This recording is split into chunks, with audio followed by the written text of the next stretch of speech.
years. I'm not going to go into the details of that, but with that came a lot of criminal charges. And in my third year of recovery, I go out into our community to look for employment.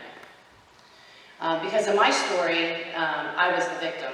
I mean, not the victim, I was the criminal. And so therefore, I received a very extensive record. So I would go out to the community, and in treatment, I learned that, we have to, tell our story. This is what I did, and I'm not that same person today.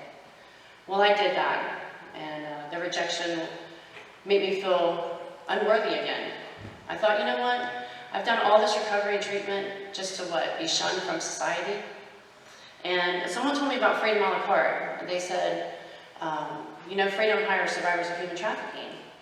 And I was like, well, I'm not a survivor of human trafficking, because the manipulation and the coercion was done so effectively that the view I had of myself was that I was an addict that chose this life, that I chose to go out and work the streets of Columbus to pay for my drugs. Well, I said, well, I'm not a survivor. They said, well, do you have soliciting charges? I said, well, yeah, I got that. I got about 5 pages of that, actually. So I felt confident going in there and filling out an application, and they did hire me. When I came to Freedom, I was broke down. I had no self-esteem or confidence. But I knew that I was going to be the best employee I could be. Because I wanted to show society that I no longer was a menace to society, but I could be a member of society. And how can I do that? I can do that by showing up and being the best I can. I worked at Freedom for 3 years, slowly moving up in the company. We are a workforce training program that hires survivors of human trafficking. We're a fully self-supporting catering company, and through grants we're able to offer support services. In my 3rd year at Freedom, I became the case manager, which was a God thing. When I moved into this new role, I really didn't know what I was doing.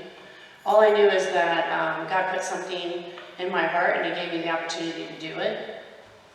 Freedom's mission is to help survivors find a life of freedom and self-sufficiency.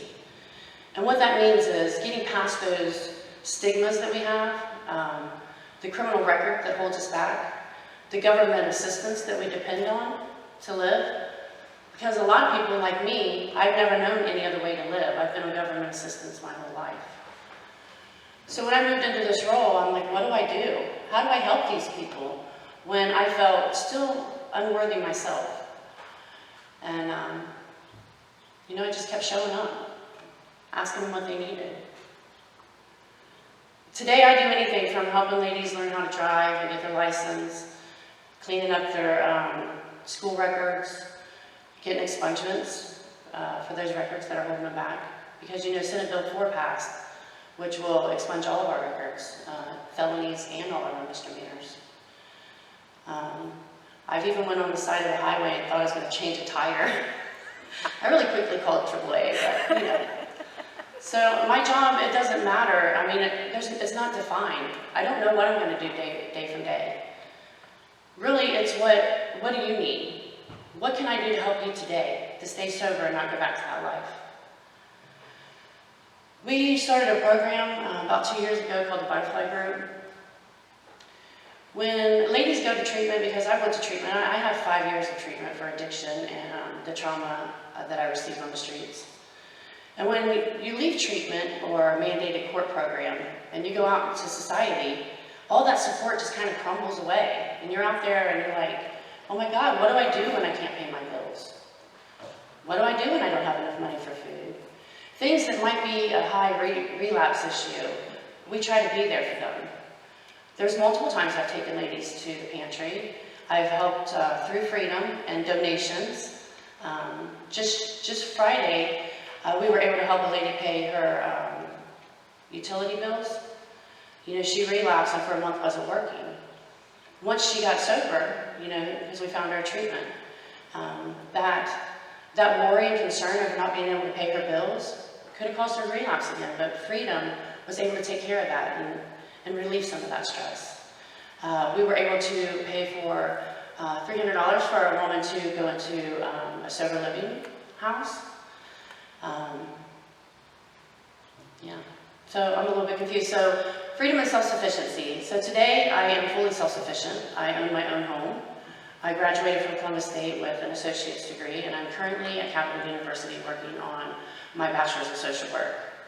I have no government assistance, and let me tell you, that was really scary for me when I grew up on welfare and always having those food stamps and medical. When they told me that they were going to take my food stamps, I had to go to the director of Freedom and like, oh my God, they're taking my food stamps and I'm going to starve. But you can see I'm not starving, I'm not dead. And then the same thing happened when they were going to take my medical. I thought I was going to, get a disease that I wouldn't be able to take care of. But it's through Freedom that they offer that support, and they tell you there is another way. You don't have to be on these programs forever. They've given me work skills and things that I can not only utilize in my job, but that I can help other ladies, do to raise over. So I did meet Elizabeth through Freedom. We heard her song, Rome. It's kind of a sad song. And she came to our butterfly group. We had a Thanksgiving party, and she sang it for us.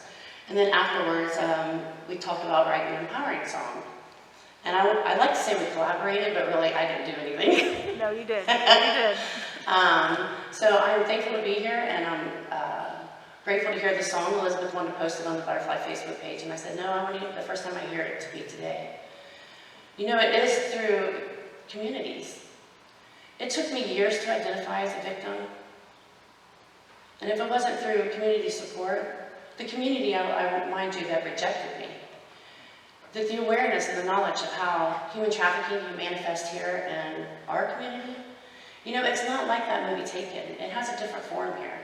And we have to be able to recognize that. And we also have to be willing to recognize that. But, I'm excited to hear the song, so I don't know what else to say either, so thank you.